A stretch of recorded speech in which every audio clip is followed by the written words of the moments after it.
Welcome to the Learning Pines YouTube. We hope this video helps. You begin with accounts ready, Calendly and Zoom signed in. Once done, open Calendly's integrations panel and choose Zoom. You'll be asked to authorize Calendly to create meetings in your Zoom account. Allow it so Calendly can insert links automatically.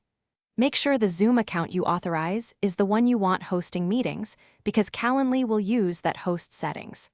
After authorizing, you'll see Zoom listed as connected.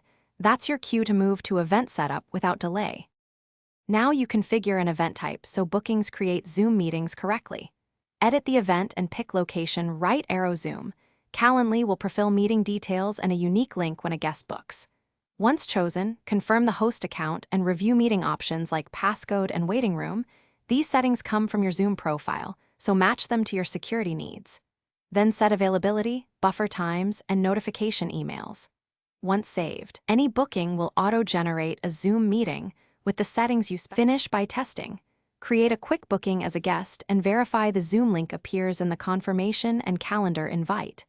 If the link is missing, reauthorize the Zoom integration in Calendly, sign out /in of the Zoom desktop app, and make sure Calendly has meeting create permissions.